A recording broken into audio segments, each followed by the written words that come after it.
The Entrepreneurial Operating System, or EOS as it's popularly called, is a way for you to organize how your business operates so that you can define the vision that your team is trying to achieve and get everyone rowing in the same direction.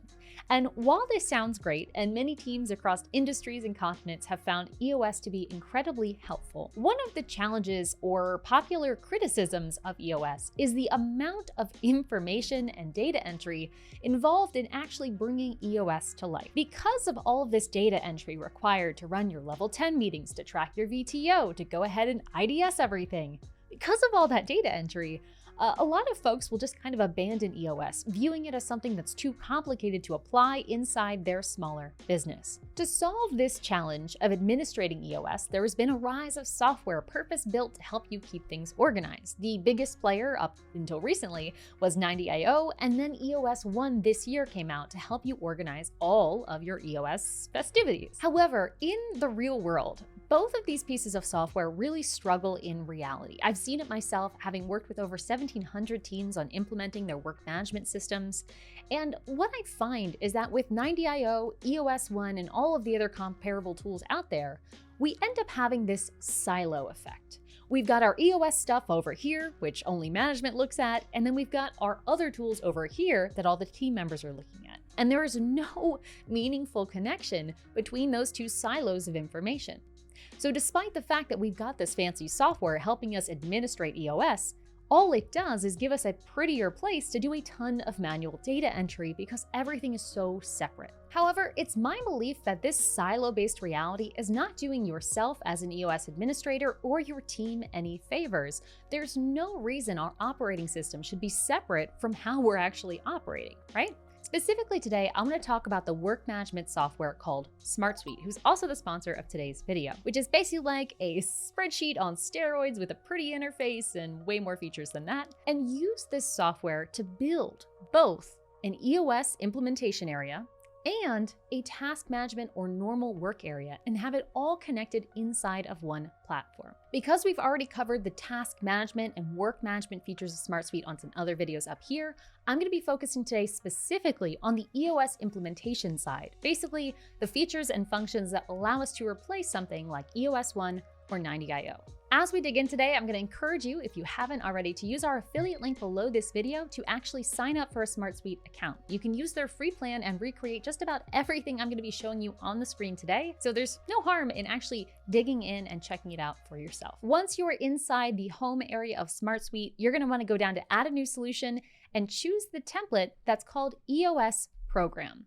You can find it right here by searching and clicking Use Template. This template is what we're going to be walking through in the remaining sections of this video. And yes, you can access this full template and all of the functionality I'm going to be talking about here, even on a free account of SmartSuite. So really no cost for giving it a shot. Once you have the EOS program template loaded into your account, you're going to see something that looks sort of like this. And you see I added a few little emojis in here and deleted the resources area, but honestly, I did not edit very much to get to what you see on the screen right here. Just maybe 5 minutes of clicks. Now that we're here though, I want to talk you through each of these areas to demonstrate how SmartSuite can really work for our EOS implementation. The very first area inside our EOS program area is our Vision and Traction Organizer, or VTO. That's right here up at the front, and it's our first app inside this solution. Yes, that's the terminology in case you're wondering. This guy, solution, this guy, app. When we click on this app, we see the current Vision and Traction Organizer for this imaginary company for this particular year. I can track when exactly I built that vision, and if I click on the record itself, I can see the breakdown of all the specific components I included in my Vision and Traction Organizer. In the very top section, I've got a breakdown of my core values as they stand currently. These right here are broken down as sub-items in SmartSuite. Basically, they're kind of like sub-tasks, nested records, that kind of thing. Below core values, we have our core focus area. This is a smart document field, but all that really means is it's a spot for us to do a lot of nice formatted text with all the formatting options you might be used to inside a Google Doc or Word file.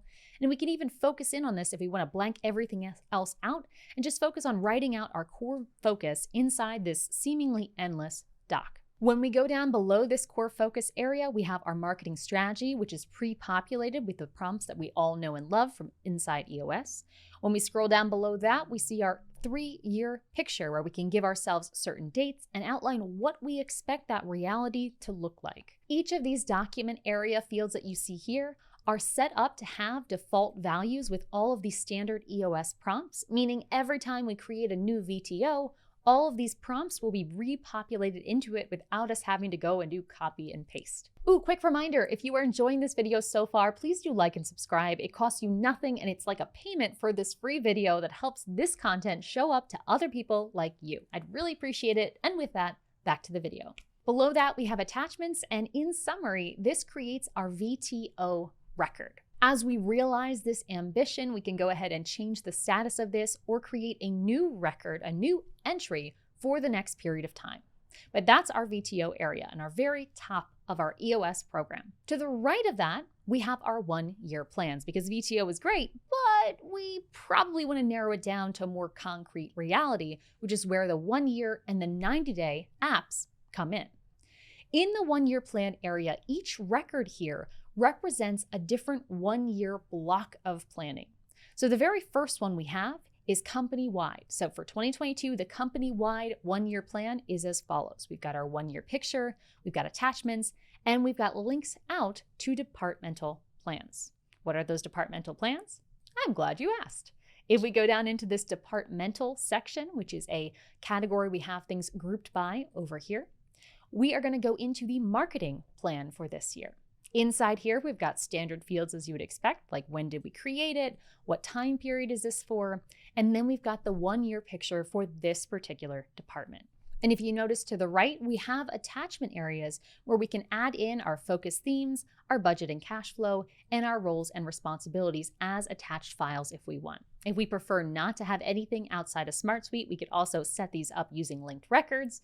It's a little geeky detail, doesn't really matter here, but just know you've got some options in terms of how you want to visualize these things. For most folks who like to visualize this 1-year plan, maybe outside of their task tool, maybe on a whiteboard or even in a meeting where you're just maybe taking pictures of a whiteboard, you could just attach those images here. So that's VTO and 1-year plan. These are both apps inside of SmartSuite where the database, these guys, these kind of rows, each represent a category of planning. Our third app here is very similar, but rather than talking about 1 year or overall vision, we're breaking things down into those tactical 90-day plans. However, just like the first two areas, in this 90-day plans area, each row represents one planning period. So it's the planning period, the overall container that we're organizing, and we're using some things called linked records, which I mentioned earlier, basically connections, to connect these out to work that we're actually going to do. Let me show you what that looks like. Inside of Q1 2022, this 90-day plans area, we start off with the plan name. Now, this is pretty straightforward, right? Q1 2022, nothing crazy there. Next to that, we have the status. Where are we at on this given 90-day plan? In this case, active. Below that, we have Scorecard. This is a relationship area, and I'll talk more about this later on, but leave it to say this is giving us the active scores of all of the relevant scorecard information for this given quarter. So we can see here, renewals, we're on track, accidents, we're on track, sales, we're a little off track. I'll go into more detail on this linking stuff later on. But for now, leave it to say this Q1 area is summarizing the scorecard and rocks that you have tracked elsewhere. But that is what the 90-day plans area is. Just like the other two, these are summaries that are summarizing the relationship, things that are rippling on down further in the chain. Now, speaking of summaries and so on, let's start talking about tactical stuff because we've done vision, we've done 90-day plans. Let's go on to the L10 or the level 10 meeting. By far, this is the part of EOS that I find that most people enjoy the most, but also is one of the hardest areas to administrate inside most normal software. Fortunately though, SmartSuite set us up for success and gives us a pre-made agenda for level 10 meetings, again, just in that stock template. So what we see here in level 10 meetings is a record representing each meeting in a given 90-day planning area. And again, if I go inside this meeting, open this record up, I'm given a bunch of information to help me organize the meeting. In this particular area, SmartSuite has automatically changed our page setting to give us a side-by-side column to allow us to see more information at once and really let us focus in on the agenda. As you can see here, this agenda is pre-populated with the normal parts of an EOS Level 10 meeting, allowing you to track your parts or even assign out these steps to whoever is facilitating a given piece. On the right side of your page, you've got the date and title of each of these Level 10 meetings, as well as your facilitator for the overall event, note taker, and your scoring category. This score piece is usually the hard part to implement in any box software, and how it's done in SmartSuite is really nice because we can create this as a ranking and even then report on this and summarize this based on categories later on using dashboards or calculations. So that's our scores. Below the agenda and the stuff over here on the right, we've got the discussion points, and this is where we can actually track what was discussed inside the meeting itself. As you can see, it's also pre-populated with some structures to save us some time. And below these discussion areas, we have another familiar linked records area called IDS. Now, you know probably what IDS is by now: identify, discuss, and solve, but you may not yet understand why does this look the way it does. We've seen this similar layout in several other apps now, and let me take a moment now and explain what the heck this is. What this is a linked record field, basically an ability for us to look up data in other areas of SmartSuite and connect it together. So for example, if I were to go up here to the link to record from IDS and give this a click, it's going to show me a list of all unattached, meaning not connected to this yet, issues in my IDS area. I can then choose of any of these issues that myself or my team have logged throughout the given week or month. Let me select the ones I want to have as part of this team meeting. I can click link and it'll pull those pieces of information and connect them almost like a two-way hyperlink to this meeting agenda. What this means in real terms is that we are not in a situation where we're retyping information, where we're manually copying and pasting. Nope, we've got the issue connected directly to the meeting, and it's visible from both sides of the equation. Now, let me actually save our work here, and let me show you what that looks like. We're gonna hop, skip, and jump over to IDS land so you can see what the opposite side of this relationship looks like. Here in IDS, we've got a tracking area for us to track the issues that we have identified. Here you can see we've got on-target delivery, a meh issue, a hairy issue, and so on. Each of these issues are something that we can add by adding a new record to this area. So we can have this as a general problem, we can identify what it is, discuss as much as we want, solve as much as we want, and this is creating a new issue. But notice on the right-hand side, we have that linked record icon again. Here we can choose from the issue itself, when do we want to discuss this? Week 1, week 2, week 3, whatever weeks we have here, we could connect these together to feed into the agenda for the next meeting. That means you don't have to remember, oh, I need to bring that issue up for the next meeting. No. Just submit the issue, connect it while you're doing so, and click save. Of course, while you're at it, make sure you're also assigning yourself as an owner of that issue or whoever is in charge, and make sure you've got your due date and priorities set based on what is appropriate for this problem.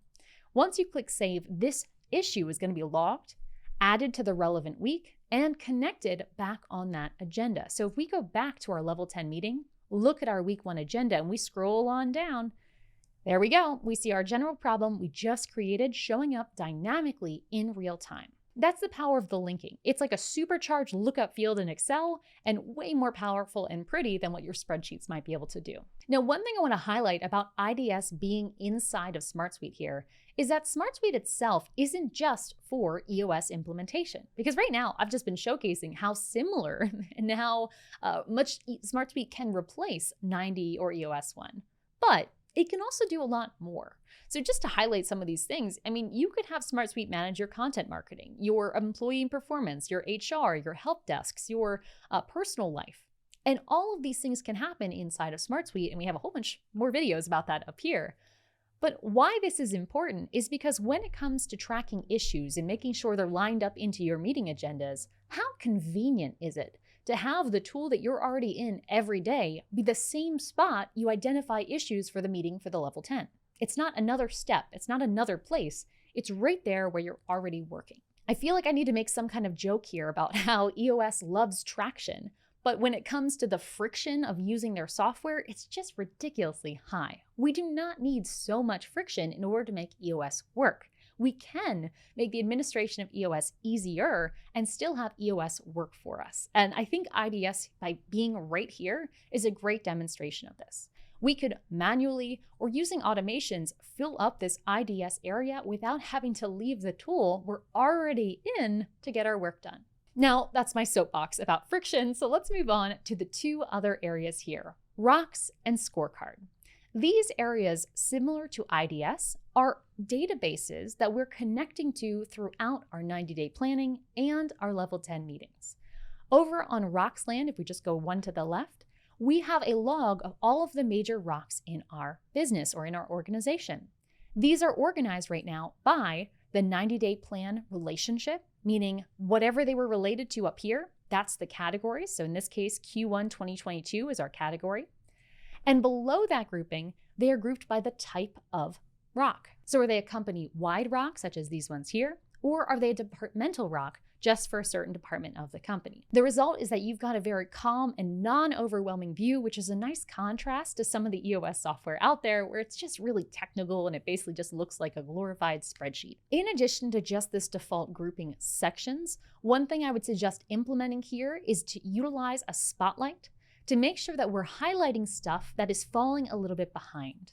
So here, I want to highlight anything where the status is off track in red, just to draw more attention to that row in our spreadsheet, our grid view in SmartSuite. Right here, you can see now this is going bright red for anything where this is off track. If things were to fall off track at any moment, it would catch our eye and change to the color red, almost like conditional formatting in a spreadsheet. If I go inside of these rocks and show you how things are organized here, we see a lot of fields in SmartSuite, of which we could add many, many more if we wanted to. But we have a lot of fields to help us organize the specific components of each of those rocks. What do they mean? When do they need to be done? Who's involved? Who's making sure that they get done? These are the pieces that we can track to make sure that no pieces are left behind.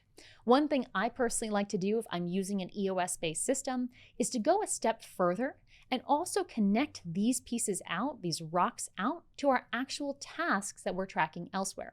So if you have tasks for how you're going to increase annual recurring revenue, let's add a relationship to that too. And that's not something that's currently in the template, but it's something you can quickly add by clicking on this guy right here, adding a new field, clicking linked record. And once we have this open, we're going to link this to wherever we're normally managing our tasks. So for example, if we have a task management area in SmartSuite, we can connect this together seamlessly.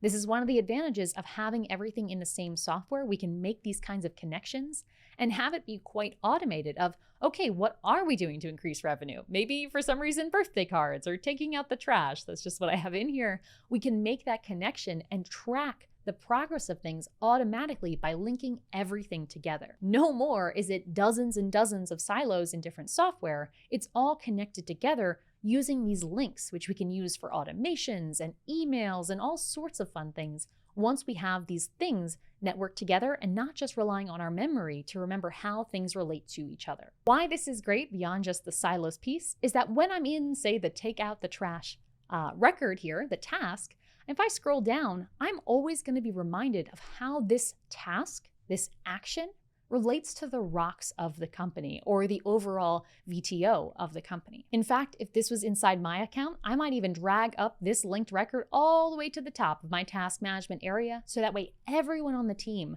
when they're going in to do their work, the first thing they see is why this task matters, why this task connects to the big picture and where the company is going. That is our second to last area inside this EOS program template. And the last one is scorecards. Scorecard is kind of like a key metrics tracking spreadsheet, but again, built directly into SmartSuite using their grid view once again.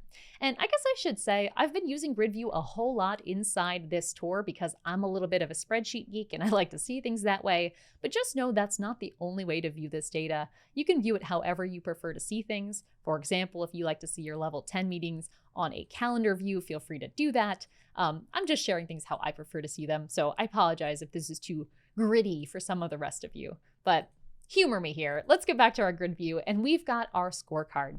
Here we can track the main metrics we are looking at based on the quarter or the 90-day plan that they are impacting. We can track the current status of each of those metrics and the target number. When I go inside one of these records, you can see the information around this scorecard element. What is the number we're tracking and why? In this particular case, I'm going to rename this to say, what is this metric? You can call it whatever you like to call it in your team, but I think title's a little vague. Once I scroll on down, you can see the check-ins throughout each moment in time. So we've got week 1, week 2, week 3, week 4. We can track where we are at on each week of a given period. We could have one of these for each of the 13 weeks in a quarter, or we could break things down to instead be per month if that's our preference. So it could be month 1, month 2, month 3. When we have these numbers added, we've also got a quick reference box that our team members can fill in to say whether or not that number is meeting standards. We could have a formula to calculate this automatically, but I think there's something therapeutic about team members actually tracking this manually to have that forced reflection. And when we have this information in here, we can then go ahead and report on this and summarize this in dashboards later on. Finally, at the very bottom of the scorecard, we have once again another linked record to connect IDS to the scorecard itself. So that's how you can implement the EOS program inside SmartSuite, a work management software where you can actually manage all of your tasks and EOS in the same networked database space thing. Get all the traction of EOS without the friction of having those dedicated tools that no one wants to log into and no one wants to deal with because they're so clunky and not pleasing to be inside. And just keep in mind, what I've showed you today is just the stock template. If you find this interesting and you want to push things further, I would strongly recommend you push this template to the next level by incorporating things like dashboards inside SmartSuite. Yes, you can track things like project completion, the rocks that are complete, your revenue goals, all of these things inside of dashboards based on the data you've already tracked. I would definitely recommend setting this up. And the second recommended expansion I would suggest for all of you is to create automations inside SmartSuite to report on key information to stakeholders. So for example, perhaps every Monday at 8 a.m., you want to send an email to the CEO giving them a digest of where all of the rocks stand in this moment of time. Maybe that's too much for you, but maybe not. This would be a great way to utilize SmartSuite's automations to again make the whole EOS administration stuff less manual by having these kinds of digests, reports, and dashboards. So that's how you can organize your EOS structure inside of SmartSuite. If this was interesting to you, or if you'd like to see more about how to organize EOS inside of SmartSuite, go ahead and drop me a comment below with which element of EOS you're interested in seeing more of. For example, if you want to see more about IDS, write IDS below. You want to see more about level 10, write L10 below. Let me know what you'd like to see so we know what content to produce next. Otherwise, thanks so much for watching. And if you haven't already, use our affiliate link below to sign up and explore this template for yourself inside of SmartSuite. Until next time though, thanks for watching and enjoy the process.